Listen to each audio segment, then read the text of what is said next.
Parfait, donc nous allons commencer. Je voudrais d'abord vous remercier d'être aujourd'hui présente et présent en aussi grand nombre à notre activité intitulée Tutelle aux majeurs et succession, préparer l'avenir des adultes autistes et ou avec une déficience intellectuelle.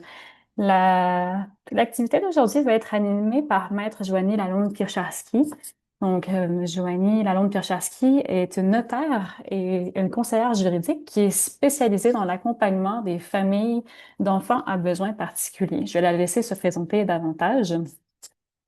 Avant de passer au cœur de l'activité d'aujourd'hui, j'avais envie de vous glisser quelques mots, évidemment, sur le projet Revie, mais aussi sur pourquoi nous avons retenu la thématique d'aujourd'hui. Donc, passons par la programmation 2025 du projet Revie. Donc, évidemment, le projet Revie est un projet qui a pour objectif de favoriser le bien-vieillir des personnes autistes et ou avec une déficience intellectuelle. Pour y arriver, nous avons notamment mis en place une programmation afin de transférer des connaissances en lien avec les enjeux liés au vieillissement des personnes autistes et ou avec une déficience intellectuelle. Pour monter la programmation, nous avons fait parvenir un sondage à plus de 85 personnes. Le sondage nous a vraiment permis d'identifier des besoins sur le terrain afin d'élaborer une programmation qui allait répondre aux dits besoins. D'ailleurs, la thématique de la succession, elle est vraiment ressortie dans le sondage. Donc, nous avons décidé d'organiser une activité autour de cette thématique. J'ai également mis sur la diapositive ici le reste de notre programmation, de façon peut-être à vous inviter à participer aux autres activités que nous avons organisées. Donc, nous avons notamment le 18 juin une activité sur le vieillissement et l'autodétermination. Donc, c'est une activité pendant laquelle nous allons réfléchir à des moyens pour favoriser l'inclusion des personnes autistes et ou avec une déficience intellectuelle dans les processus décisionnels. C'est d'ailleurs moi qui vais animer cette activité. Le 9 juillet, nous avons également une activité sur la planification de l'avenir. Donc, on va réfléchir ensemble aux moyens qu'on peut déployer pour essayer de mieux faire face aux changements liés au vieillissement avec son entourage, que ce soit sa famille ou ses intervenantes, intervenants, etc. Et puis finalement, c'est possible de s'inscrire aux différentes activités sur notre site web, mais également à l'aide de Facebook ou de LinkedIn. Toutes les activités sont enregistrées, évidemment, de façon à les rediffuser par la suite. Donc, les activités sont mises en ligne sur notre chaîne YouTube. Puis on essaie aussi d'en faire la promotion sur nos réseaux sociaux et dans notre infolette. Donc, je voulais maintenant vous parler un peu plus de la thématique d'aujourd'hui, puis de l'importance de préparer l'avenir. Donc, je vais le faire à l'instant, puis ensuite, je vais laisser la parole à Maître Joanie.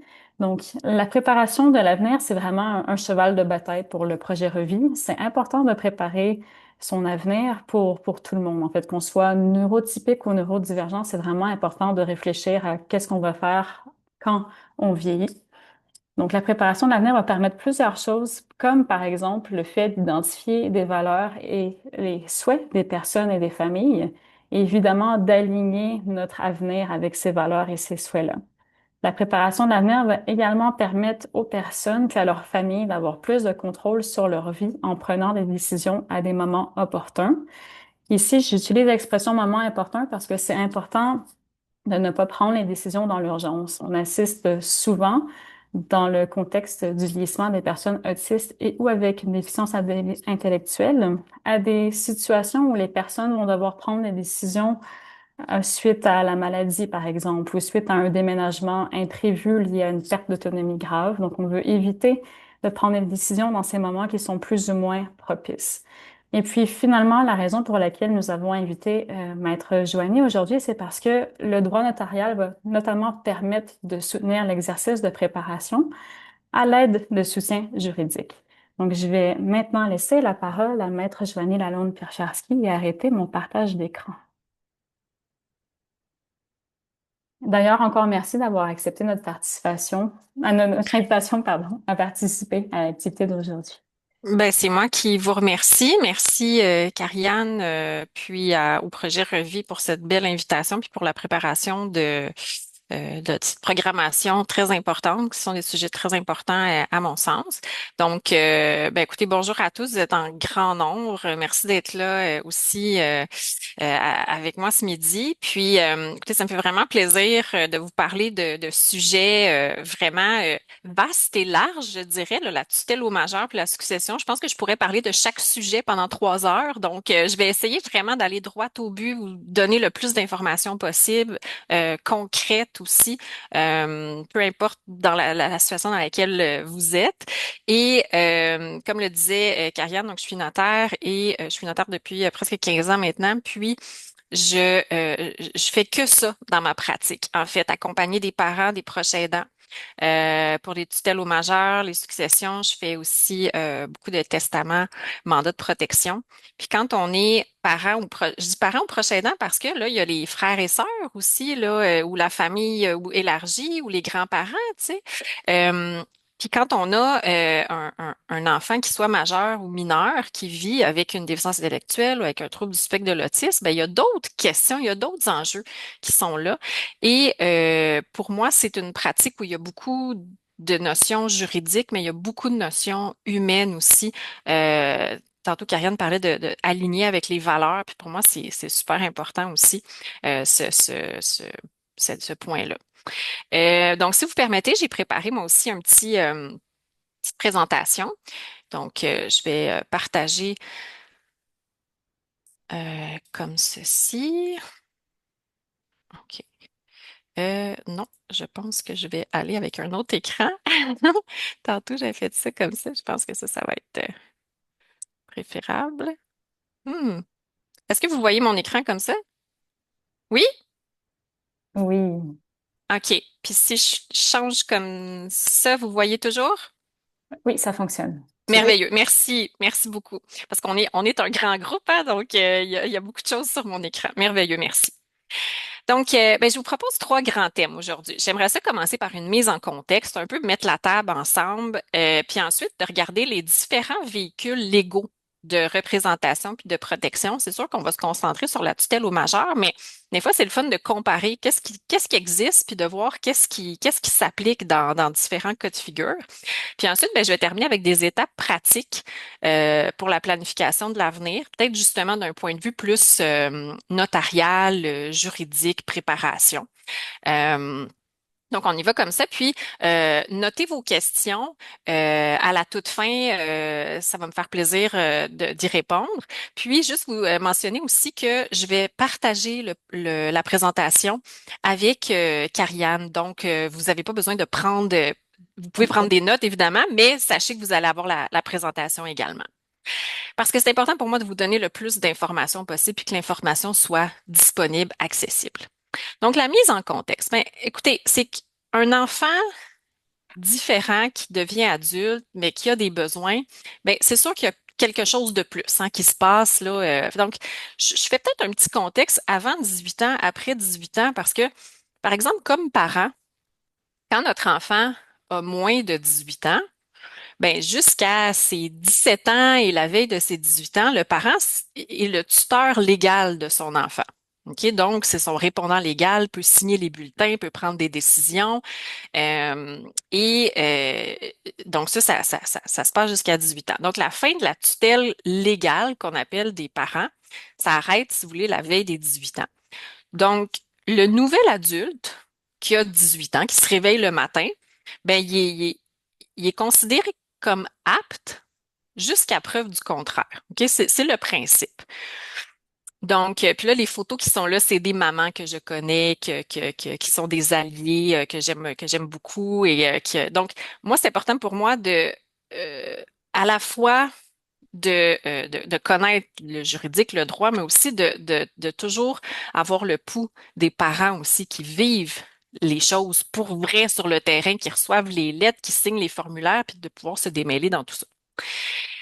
Donc, gérer toutes les facettes de la vie d'un adulte, ça implique beaucoup de défis. Puis, j'accompagne beaucoup de parents puis de proches aidants, puis je le vois ici. Il y a beaucoup de choses, OK? Comme je vous disais, les formulaires, les choses qui changent à 18 ans aussi.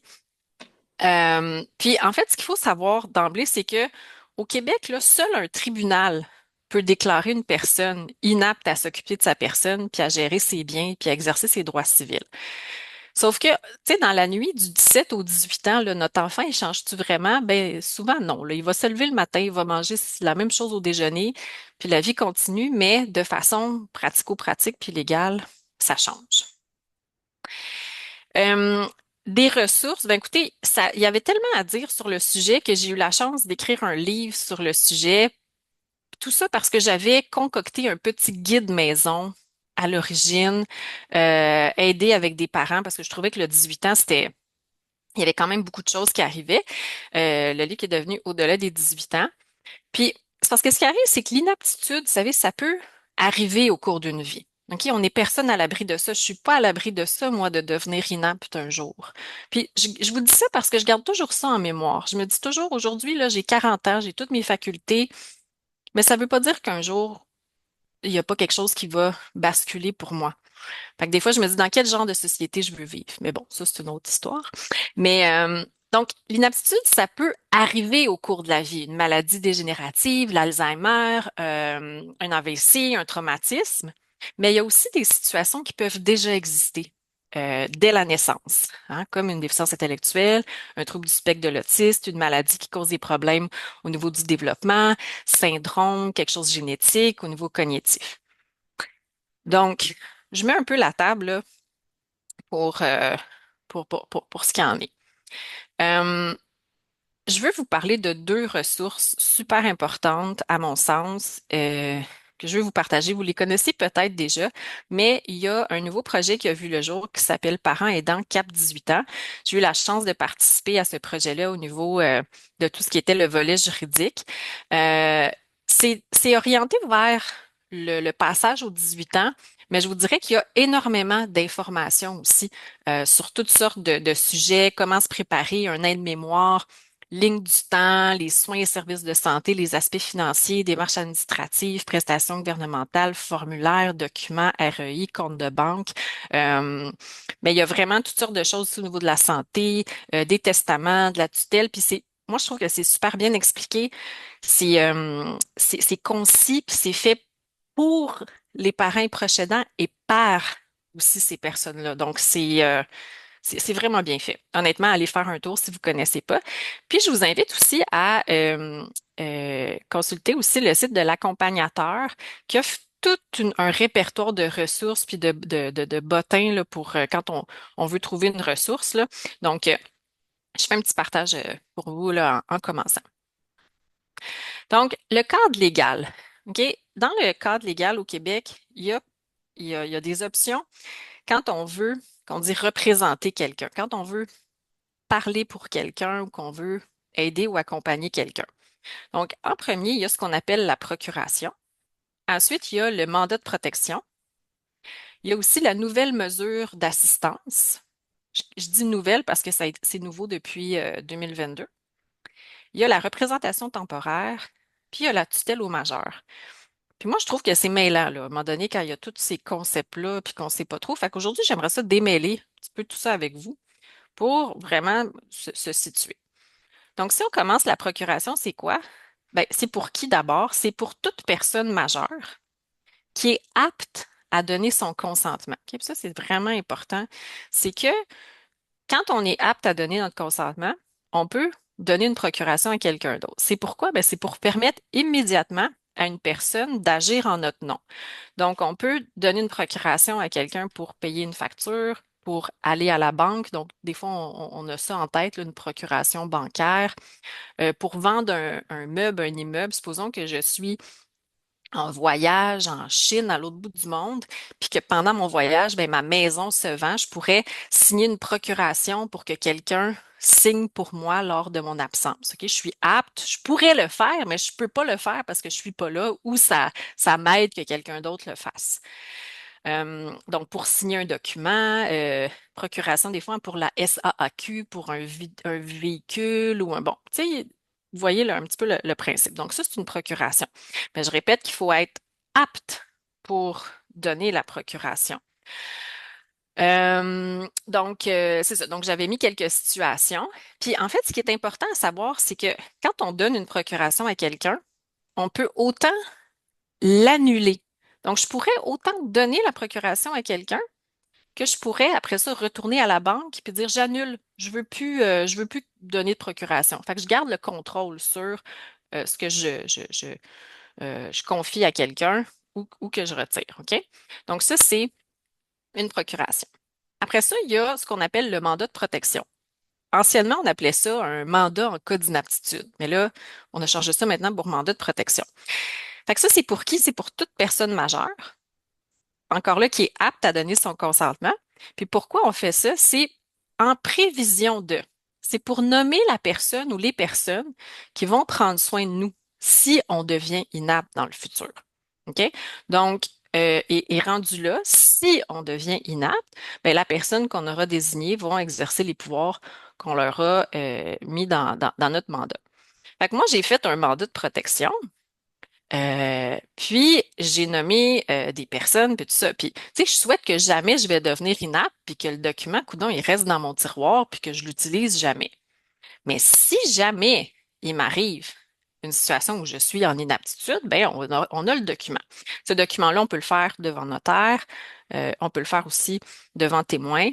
C'est sûr que je vous recommande de le faire devant notaire parce que là, vous allez dire que je prêche pour ma paroisse, mais c'est parce qu'on va le retrouver, il sera pas perdu. Puis là, des fois, c'est qui a signé comme témoin? Puis là, c'est écrit à... Des fois, on le sait plus trop. Bon, fait que c'est sûr que euh, de faire un mandat de protection notariée, c'est une bonne chose. Donc, quand une personne a déjà été apte et devient inapte, c'est là où c'est là où on fait un mandat de protection. Donc, la personne nommée, on l'appelle un mandataire. Elle doit tenir compte de nos volontés, de nos préférences, puis elles verront à gérer les biens, puis à prendre soin, protéger la personne, les soins de santé, puis des choses comme ça. OK? Ensuite, la mesure d'assistance, c'est nouveau depuis 2022. Ça n'existait pas avant. Euh, En fait, c'est pour qui? C'est pour toute personne majeure qui est apte à donner son consentement, mais qui a de la difficulté. Il y a un petit peu de misère pour certaines choses. Donc, c'est quelqu'un qui est capable d'exprimer ses volontés puis ses préférences, mais il pourrait avoir de la difficulté, soit à comprendre ou à expliquer ses besoins à un tiers. Fait que des exemples, quelqu'un qui a une perte d'autonomie. J'ai mis une déficience intellectuelle légère, des autres problèmes de santé mentale, un nouvel arrivant pour son intégration, pour qui l'anglais ou le français, c'est plus difficile. Quelqu'un qui a une limitation visuelle, par exemple, pour signer des documents, des choses comme ça, ou une limitation auditive, quelqu'un qui entend pas bien au téléphone, ou une limitation motrice au niveau d'un handicap physique, par exemple. Ensuite, il y a l'analphabétisation réelle ou fonctionnelle, puis barrière linguistique. Donc, vous voyez, c'est pourquoi? C'est pour permettre immédiatement à une personne qui vit avec une difficulté d'être assistée, donc par un ou deux proches. Donc, assistée pour l'aider à prendre des décisions, pour l'aider pour la gestion de ses biens, par exemple, pour parler au gestionnaire de REEI, euh, quelqu'un qui peut l'aider pour ses soins, qui peut l'aider pour exercer ses droits. Mais l'assistant ne peut pas prendre de décision. L'assistant ne peut pas signer un document à la place de la personne. Puis la personne ne peut pas effectuer des transactions bancaires. OK? Fait que vous voyez la limite de ça. Puis la demande de reconnaissance de l'assistant, c'est faite au curateur public.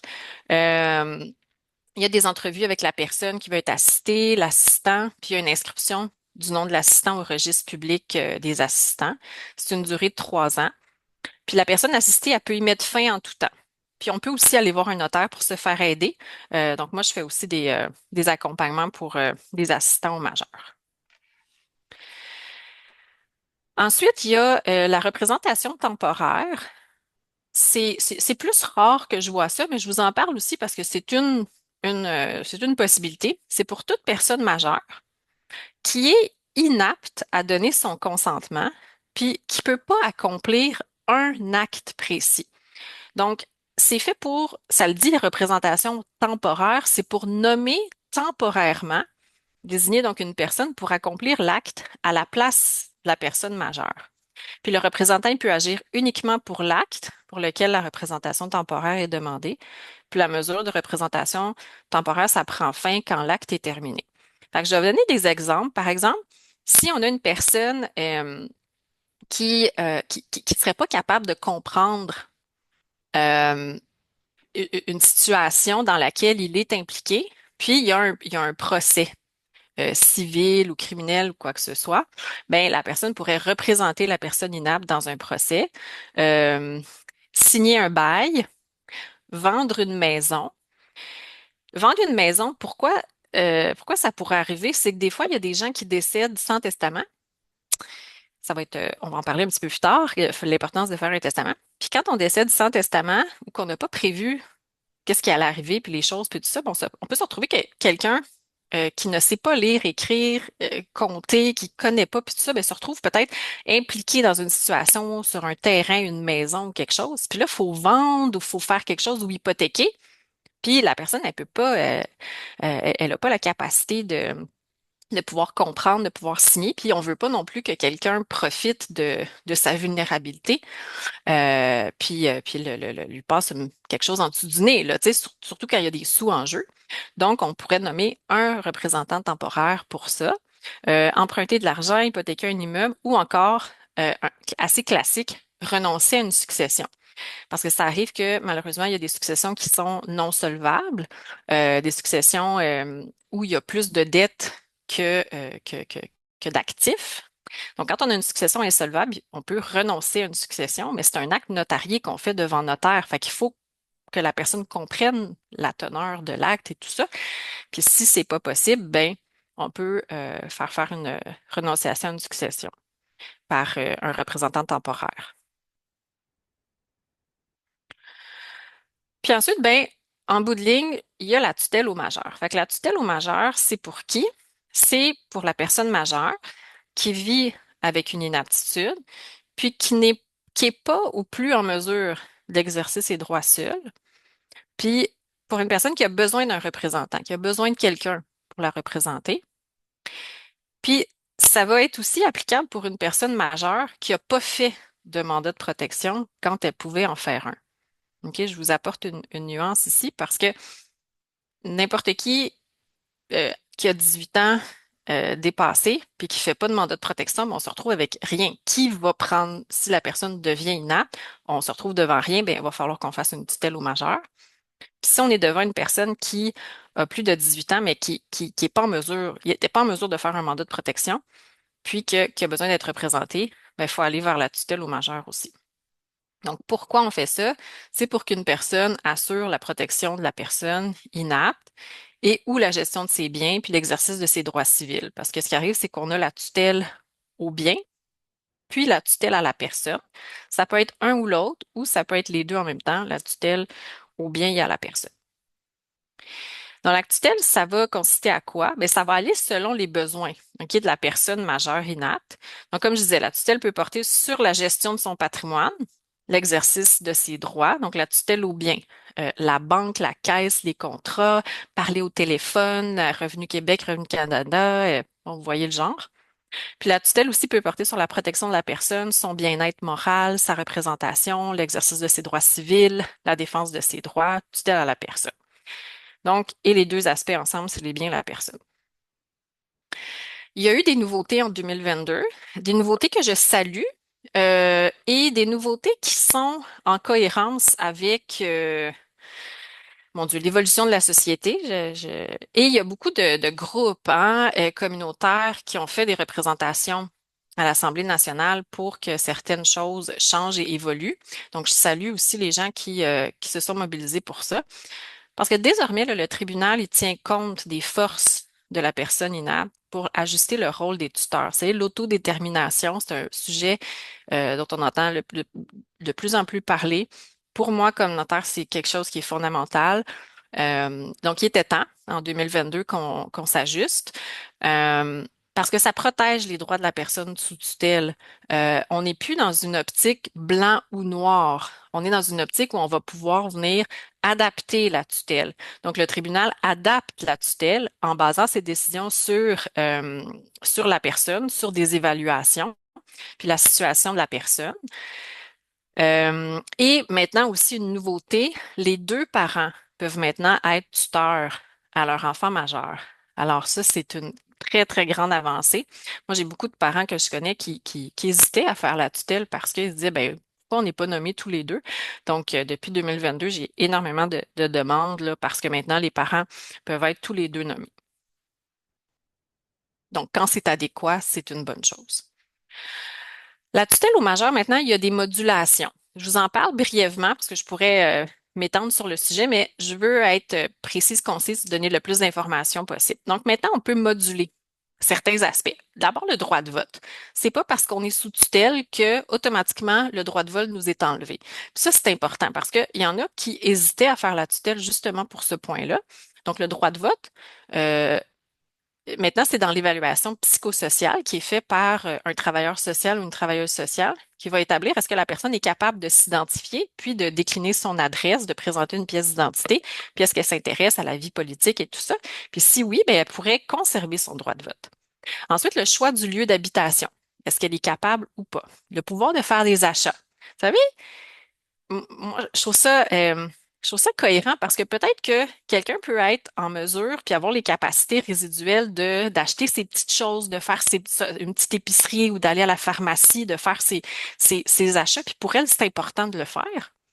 Euh, mais pour ce qui est de la gestion, par exemple, d'un REEI, qui est un régime enregistré d'épargne invalidité, ou de sommes plus grandes, ou du budget peut-être annuel ou des choses comme ça, ben là, on pourrait sentir que la personne a besoin d'aide, fait qu'on peut faire la part des choses. Ensuite, signer un bail, oui ou non. Les actes liés à l'emploi.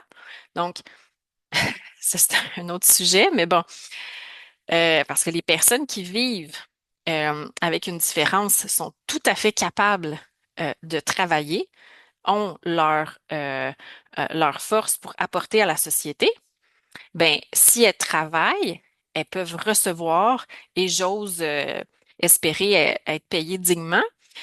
Bon, comme je dis, c'est un autre sujet, mais bref, les actes liés à l'emploi, est-ce que la personne peut signer son contrat de travail? Tu sais, il peut être fier de signer son contrat de travail. Est-ce qu'elle a la faculté de le faire?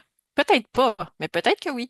Puis ensuite, la gestion du produit de son travail. Est-ce que la personne peut gérer sa paye qu'elle reçoit, puis tout ça? Est-ce qu'elle a besoin de beaucoup d'aide, de moyennement d'aide, un peu d'aide? Vous voyez, fait que maintenant, on peut moduler. Parce que la vie, c'est ça aussi, hein, c'est s'adapter à chacun. La tutelle au majeur, aspect pratique, parce que là, les gens me disent, oui, mais ça sert à quoi faire ça? Ben, ça permet, entre autres, à son ou ses tuteurs d'accomplir officiellement ceci. Parler en son nom, demander des renseignements pour lui, au téléphone, devant quelqu'un, devant des instances et tout ça. Signer pour lui. Je dis lui, mais ça peut être lui ou elle, là, vous comprendrez.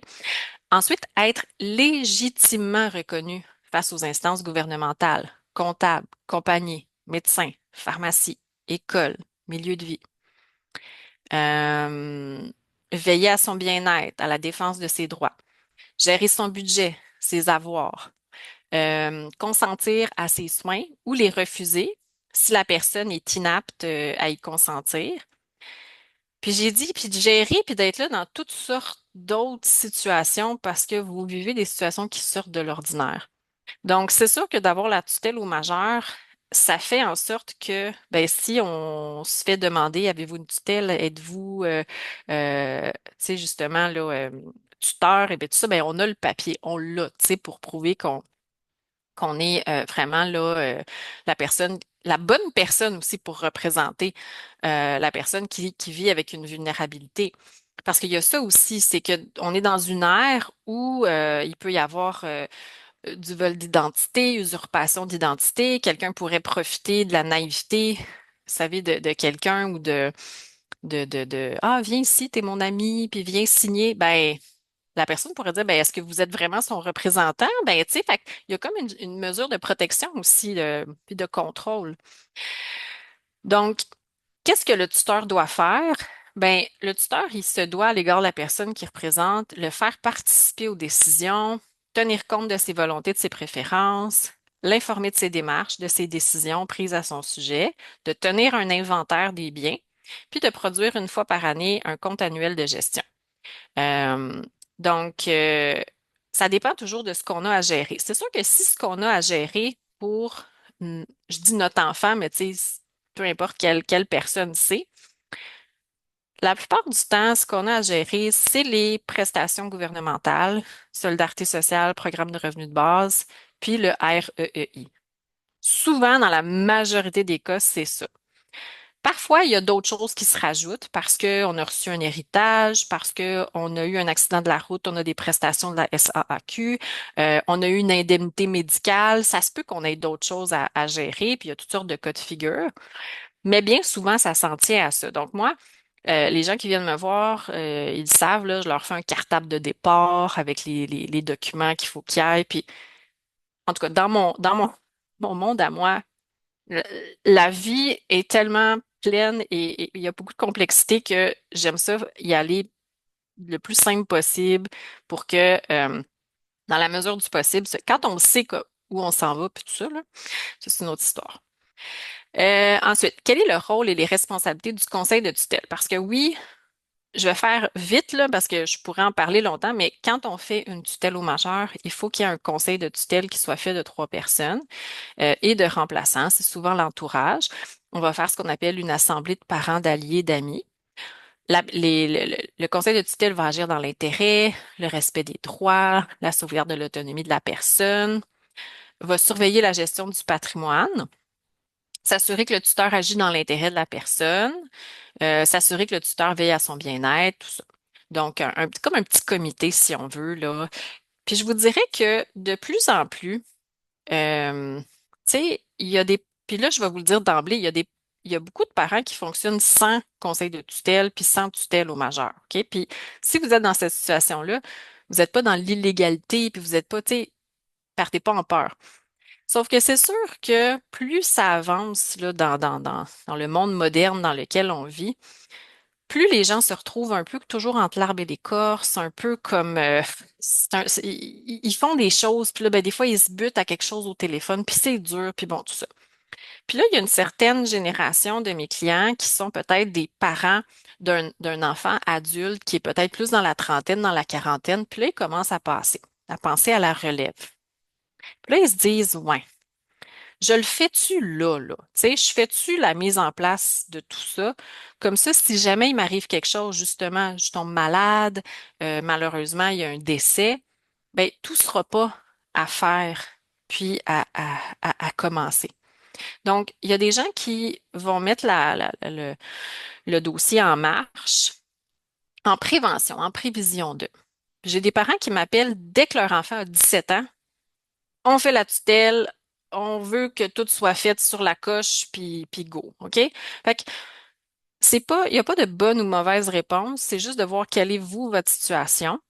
Après ça, il y a des parents, il y a des situations familiales qui sont complexes, OK? Puis là, on ne sait pas par quel bout de prendre ça, puis je comprends. Ben, à ce moment-là, je pense que c'est de s'asseoir avec son notaire, puis là, de dire, voici la situation, puis c'est quoi mes options? Qu'est-ce que je peux faire pour l'avenir? OK? Parce que chaque situation est unique. Puis, on voit les choses, on voit les solutions. OK? Euh, bon, pour le conseil de tutelle, dans certains cas un peu plus rares, l'autorisation du conseil de tutelle va être requise dans des transactions plus importantes qui sont en jeu, dans des situations qui sortent de l'ordinaire, mais c'est plutôt rare. OK? Souvent, là, je vous dirais que quand il y a des décisions financières qui touchent des biens de plus de 40 000 le conseil de tutelle va être un peu plus impliqué, mais si on est dans le quotidien, le pratico-pratique, le conseil de tutelle est moins sollicité. Puis, dans le conseil de tutelle, il y aura aussi une personne qui va être nommée secrétaire du conseil de tutelle. Il va veiller à la rédaction, la conservation des comptes rendus des réunions du conseil de tutelle, puis les documents de la tutelle également. Fait qu'il y a une démarche pour l'ouverture d'une tutelle. Je vous fais un résumé simple. C'est une démarche qu'on peut faire devant un notaire, un avocat ou avec l'aide juridique. Parce que c'est le nouveau majeur euh, qui a, par exemple, 18 ans et plus, ben, si il reçoit des prestations gouvernementales de solidarité sociale, revenu de base, bon, d'aide sociale, il peut être considéré comme à faible revenu, donc c'est sur lui que c'est considéré. Euh, donc, c'est ça. Il y a plusieurs étapes, mais comme je dis souvent, c'est une étape à la fois. On fait une étape à la fois.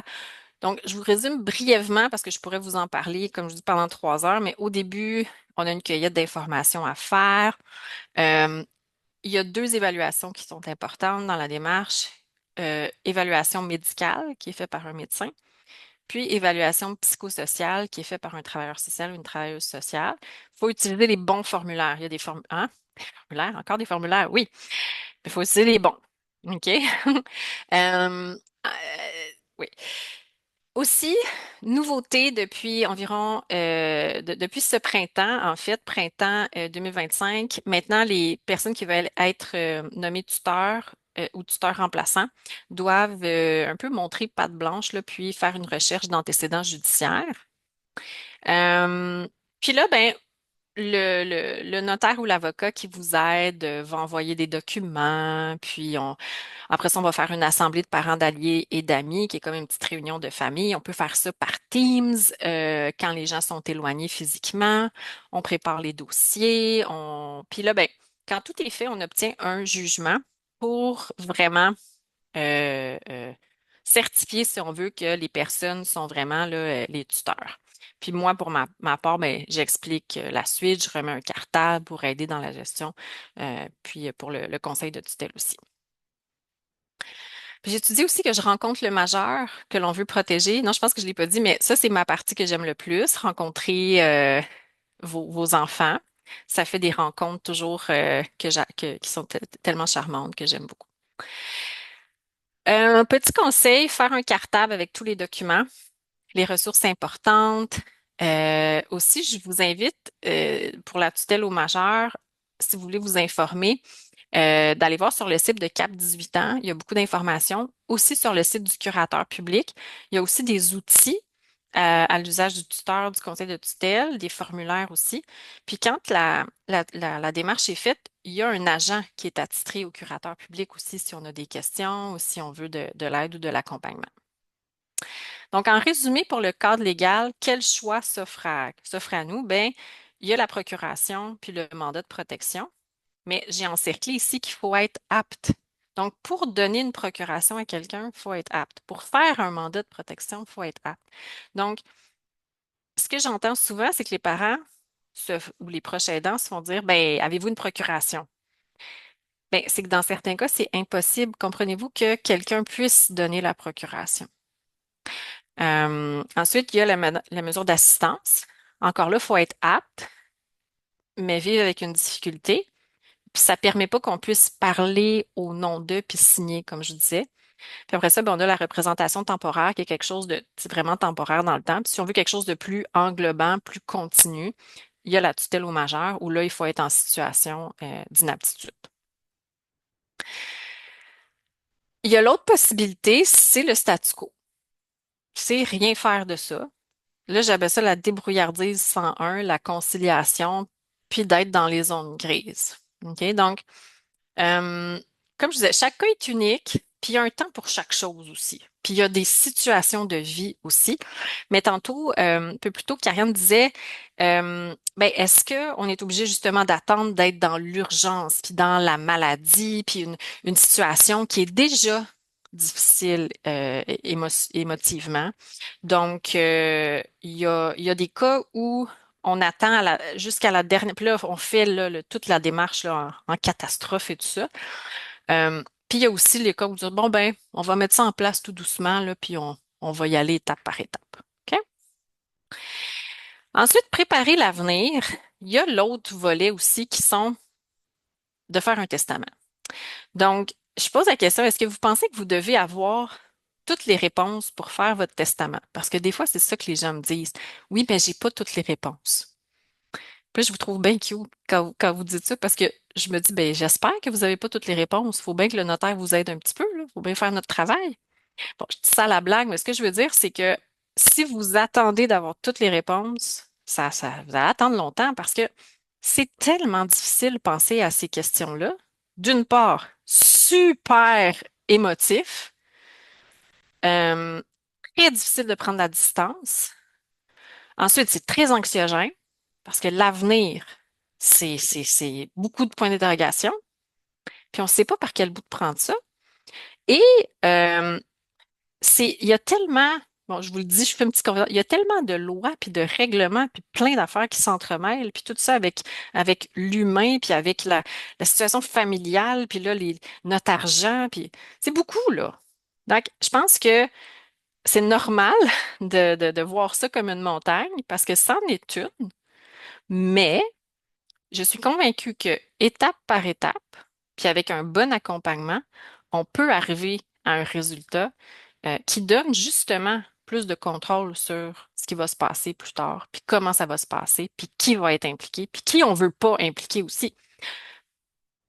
Bon. L'importance d'un testament, là, il y a trois sortes de testaments, holographe à la main, fait que la petite feuille de cartable là, qu'on fait là, avec notre crayon, tout ça. Devant témoin, ça c'est signé devant deux personnes, ça peut être n'importe qui. Puis il y a notarié devant le notaire. C'est sûr que je vais vous conseiller fortement de faire un testament de notarié, là. De un, tous les testaments faits à la main ou devant témoin, il faut les faire valider par la cour. Il y a des délais, il y a des longueurs. Puis on n'est pas certain de ce qui va être dedans. Puis bref, je vous conseille de faire un testament notarié. Puis je vous conseille de faire peut-être que vous avez fait un testament aussi dans les années antérieures. Peut-être de le ressortir puis voir si c'est encore à jour. Puis des fois, on a besoin d'une protection supplémentaire. Je dis quand notre héritier a d'autres qualités que celui qui a de gérer de l'argent. Parce que notre héritier comme tel, il y a plein de belles facultés. Il peut faire plein de choses. Euh, mais ça se peut que tout ce qui est administration puis argent, c'est plus compliqué. Fait qu'il faut voir comment est-ce qu'on peut arranger ça, puis comment est-ce qu'on peut mettre un aura de protection autour de cet héritage-là. Puis il y a plusieurs façons de voir les choses, OK? Euh, une des options, c'est de faire un testament avec une fiducie dans le testament. On appelle ça un testament fiduciaire. Fait que ça, c'est un moyen de transférer un héritage, OK, de façon sécuritaire dans le testament. On peut mettre des biens, des immeubles, de l'argent, un peu comme un château fort, qu'on appelle la fiducie de Henson ou les Henson Trust. Faut pas mélanger ça avec la fiducie entre vifs, là. La fiducie entre vifs, c'est une fiducie qui est créée durant la vie. Puis la fiducie testamentaire, c'est créé dans le décès, pardon, dans le testament, puis c'est constitué au décès. Fait que les gens, des fois, me disent, ah, là, j'ai-tu une fiducie, là, faut-tu que j'aille à la banque, faut-tu que je fasse des choses? Non. La fiducie est créée à votre décès. Si vous êtes en couple, vous pouvez peut-être vous léguer tout l'un l'autre, puis la fiducie elle va être créée pour votre enfant protégé au deuxième décès. OK? Fait que c'est quelque chose qu'on prévoit pour plus tard. OK? C'est pour protéger notre bénéficiaire, parce que celui qui bénéficie du château fort, c'est le bénéficiaire, c'est votre enfant qui en est le bénéficiaire. Fait que là, c'est comme un peu le prince ou la princesse. Puis là, j'ai mis une petite photo ici, là, un petit clin d'œil, parce que quand j'étais plus jeune, je gardais beaucoup d'enfants. J'ai travaillé dans des camps de vacances où il y avait des personnes à besoins particuliers. Puis j'étais la gardienne d'une petite fille qui vit avec la trisomie 21, Florence. Puis cette photo-là a été prise dans un festival, je ne sais trop, avec le château fort. Puis je me suis dit, ah ben, c'est peut-être prémonitoire. Donc, c'est un peu comme si, par exemple, Florence était la petite princesse pour laquelle on crée son château fort. Ses parents m'ont permis de dire euh, que Florence a son château fort dans le testament de ses parents. Et ça va être protégé par des fiduciaires, cet argent-là, que je pourrais dire un peu comme des chevaliers qui protègent le château fort.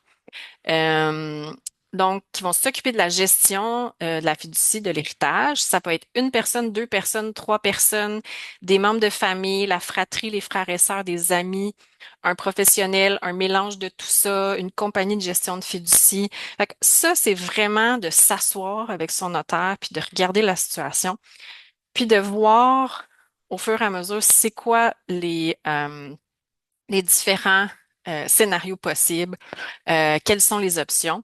Puis on peut faire des documents évolutifs aussi avec plusieurs cas de figure, plusieurs scénarios. OK, si telle personne ne peut pas, etc. On peut même, si nos enfants sont mineurs ou nos neveux et nièces, si ont 16 ans, on ne sait pas trop, mais on peut dire, OK, on va les nommer, mais seulement, ils vont entrer en fonction seulement s'ils ont 25 ans. Ou, tu sais, fait qu'on peut jouer comme ça dans la rédaction. On peut faire vraiment plein de choses pour essayer de mettre un plan en place. OK?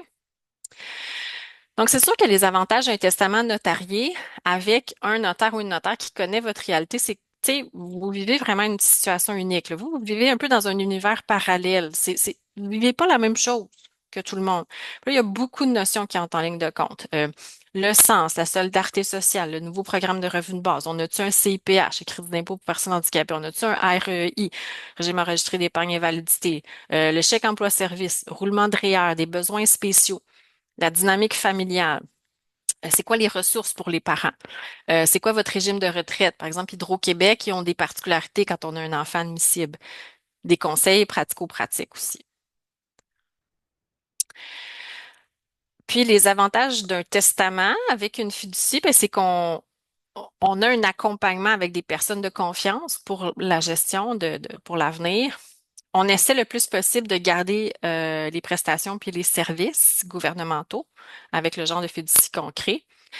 On a aussi la certitude que l'argent sera utilisé pour la personne qu'on veut protéger. Tu sais, j'ai déjà vu ça. euh, les parents qui disent, ben, on va tout léguer à notre nièce dans l'espoir qu'elle va s'occuper de notre fille. Là, je me dis, la nièce elle est peut-être bien fine, mais elle va-tu rénover sa cuisine avec cet argent-là, partir à Bora Bora, ou elle va-tu elle-même décéder malheureusement, puis tout cet argent-là, ça va aller à son chum, puis à ses enfants? Voyez-vous ce que je veux dire quand on parlait de contrôle? Euh, ouais, fait que des fois, je me dis, est-ce qu'on est en train de pelleter le problème dans la cour de quelqu'un d'autre, ou est-ce qu'on prend nous-mêmes là, le contrôle de ça, puis on dit, nous, comment ça va se passer, tu sais? Après ça, il y a certains avantages fiscaux si on a un crédit d'impôt pour personnes handicapées. Puis il y a aussi un contrôle à la fin de la fiducie. Ce que ça veut dire, c'est que, là, c'est plate à parler, mais je vais en parler parce qu'on est dans le vif du sujet, c'est que la fiducie testamentaire, c'est comme un aura de protection qu'on met autour de l'argent, puis on peut déjà décider dans notre testament si notre enfant bénéficiaire décède, à qui va aller cet argent-là après. Ça va-tu retourner à nos autres enfants? Ça va-tu retourner à nos neveux et nièces? Ça va-tu retourner à la Fondation des maladies du cœur, au projet Revie, à la SQD? Tu sais, on peut décider. Puis ça, c'est sûr que c'est assez gagnant quand j'ai des parents qui sont séparés parce qu'ils veulent pas que l'argent nécessairement retourne à leur ex-conjoint ou conjointe, n'est-ce pas? La fiducie, ça peut être bon pour ça. Il y a l'aspect juridique, mais il y a aussi l'aspect humain. Moi, j'invite les parents qui viennent me voir pour leur testament à faire un guide des valeurs à l'attention des liquidateurs des fiduciaires. Qui est notre enfant? Ce qu'on veut pour l'avenir? Quels sont justement qui est notre enfant? Quelles sont ses particularités? Qu'est-ce qu'on veut pour l'avenir? Quels sont les soins qu'on veut qu'ils soient apportés? Tout ça. J'ai des gens qui viennent me voir qui ont un patrimoine, qui ont des sous, un petit peu de sous, peu de ça. J'en ai d'autres qui en ont moyennement. J'en ai d'autres qui en ont énormément, qui savent plus quoi faire avec, ça leur sort par les oreilles. Mais peu importe notre situation financière, ben on veut que notre enfant soit bien. Puis ça, quand le parent est plus là, ben si on n'a pas d'écrit, des fois on peut pas le savoir, surtout quand notre enfant est non-verbal ou tout ça. Fait que, voyez un peu, fait que moi je pense que l'aspect humain est très important aussi dans cette démarche-là. Je suggère aussi de s'organiser à la maison. Comment c'est vous qui décidez? Cartable, fiche, cahier, duotang, whatever, vos papiers, s'ils sont classés, c'est sûr que ça va aider. Euh, Par quoi commencer? C'est vous qui décidez des cartables, des fiches, des cahiers, des duotangs, un fichier Excel, un support informatique, une clé USB, un nuage, peu importe. Puis je vous partage que la Chambre des notaires a fait un inventaire, c'est gratuit, c'est sur le site de la Chambre des notaires, Patrimoine 360. Je vous ai mis des petites photos là. Vous pouvez faire le bilan patrimonial complet. C'est totalement gratuit. C'est sûr et certain que de régler une succession avec ça, c'est un cadeau. Sinon, c'est plus ardu. OK? Fait que des fois, on est à un moment de notre vie où on veut faire du ménage. Quand on déménage ou un gros ménage de printemps, ben, on peut se dire, hey, je vais faire mon classeur, là, que si jamais il m'arrive quelque chose, toutes les informations sont là. Fait qu'en terminant, euh, il y a beaucoup d'éléments à prendre en considération pour chaque situation parce que les enjeux légaux sont différents d'une famille à l'autre. Fait que ce qui s'applique à l'un va peut-être pas s'appliquer à vous et vice-versa. Donc, il y a la situation particulière de chacun. Il y a les défis des parents, des proches aidants, le patrimoine géré aussi. Qu'est-ce qu'on a à gérer? Parce que des fois, si on fait le calcul, là, maison, auto, REER, assurance vie, on se dit, oh là là, ça commence à faire beaucoup. Tu sais, des fois, on ne le voit pas dans la réalité, mais faites le calcul, des fois, ça monte vite. La dynamique familiale, l'entourage, les programmes gouvernementaux et autres qu'on veut peut-être pas perdre. les inquiétudes, fraude, abus. Y a-tu du monde qui vont sentir là que ah tiens, il y a de l'argent en jeu, puis on va soudainement on revient dans le décor? Ben comment est-ce qu'on peut faire pour contrôler ça? Donc le besoin de protection pour la personne, pour les biens, pour les deux. Puis de plus en plus, je m'intéresse beaucoup, puis je m'interroge beaucoup à tout ce qui est lieu d'habitation. C'est une autre histoire, ça, hein, mais tout ce qui est maison, ressources, appartements de l'Office municipal d'habitation, ressources intermédiaires, ressources familiales. On se dit-tu que maintenant on peut avoir un projet de bigénération, de duplex, de ben ça, c'est des choses qui peuvent tranquillement se ficeler aussi avec le notaire, tu sais. Voilà. Donc, les éléments sont à prendre en considération pour chaque situation.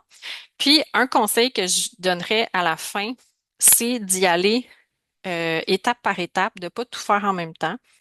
Il y a un temps pour chaque chose aussi, mais de pas nécessairement attendre que tout soit parfait parce que ça sera jamais parfait puis ça sera jamais le moment parfait. Mais à un moment donné, si vous sentez là que ça vous hante là, puis qu'il y a des choses là qu'à un moment donné vous avez en tête puis que vous voulez régler, ben prenez rendez-vous avec votre notaire. Puis, si moi, je peux vous accompagner, ça va me faire plaisir aussi. Et tout ça, ce que vous faites, c'est pour le bien de la personne que vous voulez protéger. Moi, comme notaire, je peux pas le faire directement, mais par vous, ben, je peux vous donner puis partager tous les outils que j'ai pour que vous puissiez prendre soin de la personne que vous voulez protéger puis que vous aimez. Donc voilà. Merci beaucoup, Joanie. On peut maintenant passer à la période de questions. Je vais d'ailleurs arrêter l'enregistrement dès maintenant. On a plusieurs questions dans le chat. Peut-être qu'on pourrait y aller par ordre pour que ce soit plus facile, si ça convient à tout le monde.